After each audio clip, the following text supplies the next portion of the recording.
अगर अनुपयोगी थे तो इन्होंने उनको पहले से निकाला क्यों नहीं? ये दल में क्यों रखे रहे? ये महिमा मंडित क्यों करते रहे? ये कैबिनेट मंत्री क्यों बनाए थे? ये कैबिनेट में सारे फैसले कैबिनेट के अंदर होते थे। कल तो स्वामी प्रसाद मौर्य ने कहा कि मैंने कैबिनेट में कई बार विरोध किया है। कई ऐसे सवाल आए हैं मुख्यमंत्री जी की तरफ से जिसका मैंने विरोध किया है। अफसरों को भी मैंने कहा है। अगर इनका सब कुछ था तो ये कहे क्यों? अच्छा, आज सबसे बड़ा एक सवाल यूपी में और भारतीय राजनीति में चल रहा है कि सबसे बड़ा पिछड़ों का नेता कौन? आपके यहाँ जो आए वो कह रहे हैं कि मैं पिछड़ों का नेता हूँ। आप स्वयं पिछड़े से आते हैं, आपके राष्ट्रीय अध्यक्ष जी पिछड़े वर्ग से आते हैं, फिर भी पिछड़ों का चेहरा कौन है? क्योंकि बीजेपी अब कह रही है कि सबसे बड़ा पिछड़ा नेता तो नरेंद्र मोदी है। देखिए, हम लोग अगले पिछड़े की राजनीति नहीं करते, हम लोग तो सर्व समाज की राजनीति करते हैं। डॉक्टर राम मनोहर लोहिया और जयप्रकाश नारायण, आचार्य नरेंद्र देव और चंद्रशेखर, ये सब हमारे आदर्श रहे हैं और उन्हीं के रास्ते पर चलकर मुलायम सिंह यादव और हमारे नेता अखिलेश यादव जी हम लोग काम करते हैं। पिछली बार हम जब 5 साल सरकार चलाए अखिलेश यादव जी ने, तो आप देख लीजिए जो योजना बनी, कहीं उसमें किसी वर्ग को छांट करके नहीं बना, समाज के संपूर्ण वर्गों को लिया। हाँ, इन लोगों ने पिछड़ों की उपेक्षा किया है। मोदी साहब को तो मैं भी मानता था पिछड़ी जात के हैं, लेकिन उनका एक भी फैसला पिछड़े वर्ग के पक्ष में नहीं है, बल्कि उन्होंने पिछड़े वर्ग के आरक्षण को लूटने का काम किया है, बर्बाद करने का काम किया है। और जो समाज पहले से मजबूत है, आर्थिक रूप से, सामाजिक रूप से, शैक्षिक रूप से, उसको 10% और आरक्षण दे करके और मजबूत करने का काम किया। हम तो ये मानते हैं कि हम 85% के लोग हैं, हमारी हिस्सेदारी 85% करो। डॉक्टर राम मनोहर लोहिया ने भी कहा था, सोशलिस्टों ने बांधी गांठ, पिछड़े पावे 100 में 60, और ये ला करके खड़ा कर दिया 49 पर, पिछड़े और अनुसूचित जात को 49 पर, और अपने ये चले गए 51-52%, 10% और इनको दे दिया। तो ये बिल्कुल इन लोगों ने बकवास किया है, देश की संपत्ति को बेचा है। और जब अब तो आरक्षण का सवाल ही नहीं, जब देश की सारी संस्थाएं बिक गई, सारी संपत्ति बिक गई, तो आप नौकरी कहां देंगे? आरक्षण कहां लागू होगा? ऐसा कुछ नहीं। अभी आपने कोरोना काल में इन्होंने जो मजाक किया है देश के साथ, कोरोना में कोई ऐसा व्यक्ति देश का नहीं है जिसने अपने परिजनों को नहीं खोया है। कोई भाई खोया है, कोई बेटा खोया है, कोई पिता को खोया है, पत्नी खोया है, माँ को खोया है, मित्र को खोया है, साथी को खोया है, रिश्तेदार खोया है, लेकिन इन्होंने अस्पताल बंद कर दिया। पैरासीटामोल तक की दवा ये उपलब्ध नहीं करा पाए, और गंगा में लाशें तैरती रही, बहती रही, कफन तक नहीं हुआ। लाशों को जलाने के लिए इन्होंने लकड़ी तक नहीं दिया, लोग ऐसे ही गए और चले, लाश को नदी में फेंक के चले आए। इतना क्रूर मजाक, सनातन धर्म का मजाक, हिंदू धर्म का मजाक, और हिंदुत्व तो बिल्कुल कहीं दिखा नहीं। ये बिल्कुल अपनी कुर्सी के लिए कभी राम की बात करते हैं, कभी मंदिर की बात करते हैं, कभी हिंदू की बात करते हैं। सच मानिए तो सबसे ज्यादा हिंदू इन्हीं के राज में परेशान होता है। अखिलेश यादव ने तो मथुरा में जाइए, भगवान कृष्ण की सबसे बड़ी मूर्ति बनाया।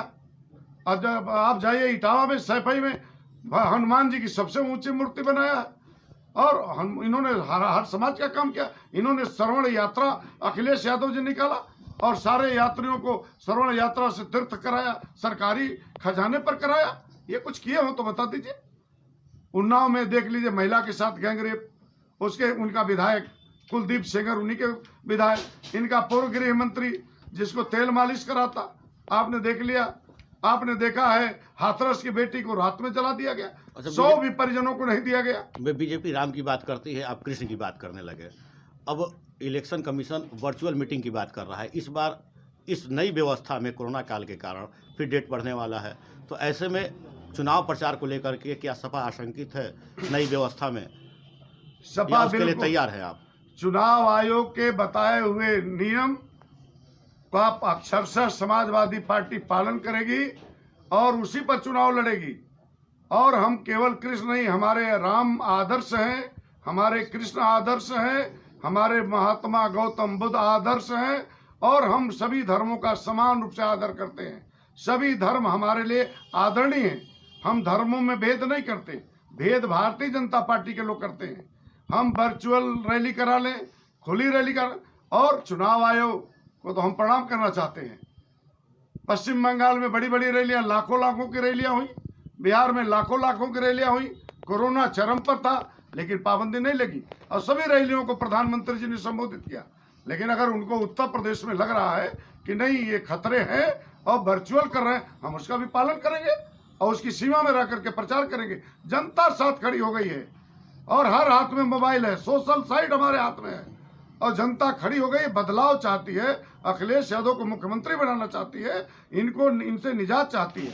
खेतों में सांड है, पूरी फसल चर जा रहे हैं, सड़कों पर चलिए तो हत्या कर, वो सांड कई लोगों की हत्या कर चुके, इनके पास कुछ है नहीं, इनके पास कुछ सपा नहीं कहाँ है। होगी इस बार? कुनबा भी आपका बढ़ रहा है, कई लोग बसपा से आए हैं आपके यहाँ, तो क्या लग रहा है यूपी सरकार में सपा गठबंधन कितनी सीटों पर रहेगी? हम 403 पर हैं, 403 पर लड़ेंगे। गठबंधन में हुए, अभी चाचा ने भी कहा कि हम साइकिल पर चुनाव लड़ेंगे। ओम प्रकाश जी को कहीं ऐतराज है, समानता दल को कहीं ऐतराज है, कहीं कृष्णा पटेल को ऐतराज है? कोई ऐतराज नहीं। स्वामी प्रसाद मौर्य को ऐतराज है? किसी को नहीं।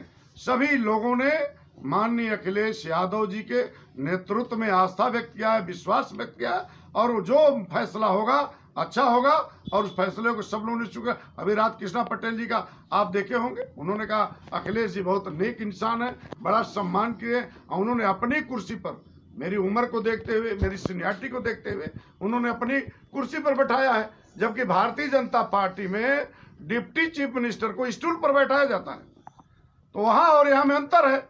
वो स्टूल वाले हैं, हमारे यहाँ तो संस्कार है। अखिलेश जी एक संस्कारी पिता के संस्कारिक पुत्र हैं, वो राजनीति करते हैं लेकिन संस्कार को साथ लेकर चलते हैं। बड़े और छोटे का क्या लगता है उम्र में? जो बड़ा है वो बड़ा है, जो राजनीति में बड़ा है वो बड़ा है।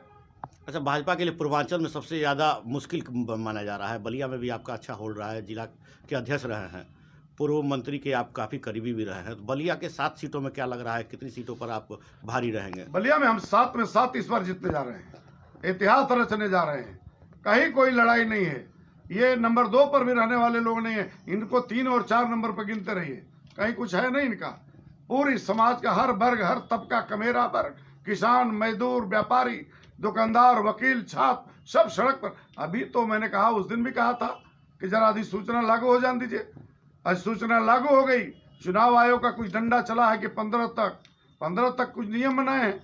इसके बाद अगर ये चुनाव की सभाओं में जाएंगे, गांव में भाजपा के लोग जाएंगे, तो जैसे पश्चिम में लोगों ने इनके उम्मीदवारों को दौड़ाया है, पूरब में महाराजगंज में जैसे कनौजिया एमएलए भाजपा के उनको दौड़ाया है, अभी एक किसान ने उनको थप्पड़ मारा उन्नाव में। अभी तो आपको ये नजीर आगे आगे देखिए होता है क्या, ये घुसने की स्थिति में नहीं है। अच्छा, मधुबन की क्या स्थिति होगी? मधुबन से चूंकि मधुबन शानदार जीत हासिल करने जा रहा है मधुबन, और वहाँ आपकी कृपा से आपका भाई वहाँ गया है और जब से गया है तब से वहाँ अखिलेश यादव जिंदाबाद करके समाजवाद का झंडा गाड़ा है और हर हालत में मधुबन को हम जीतेंगे और एक जीत करके अखिलेश यादव जी के को तोहफे के रूप में मधुबन को देंगे। दारा सिंह चौहान जी के सभा में जाने के बाद क्या लग रहा है कि दावेदारी को लेकर क्या स्थिति रहेगी इस बार? ये तो हमारा राष्ट्रीय नेतृत्व तय करेगा कौन किसको कहाँ लड़ना है, और जहाँ उनका जो आदेश होगा, जिसके लिए जो आदेश होगा उसको माना जाएगा। चाहे वो दारा सिंह चौहान हो, अभी तो दारा सिंह चौहान ने इस्तीफा दिया है, हमारे दल में आए नहीं है। जब आ जाएंगे तो जो राष्ट्रीय अध्यक्ष जी का फैसला होगा, हम मुख्यमंत्री बनाने जा रहे हैं, हम एमएलए के चक्कर में नहीं हैं। हमको उत्तर प्रदेश के अंदर अखिलेश यादव मुख्यमंत्री चाहिए और मुख्यमंत्री के लिए हम काम कर रहे हैं। इसीलिए मैं कह रहा हूं कि 403 सीटों पर अखिलेश यादव चुनाव लड़ रहे हैं, हम सब उनके सहयोगी हैं। धन्यवाद।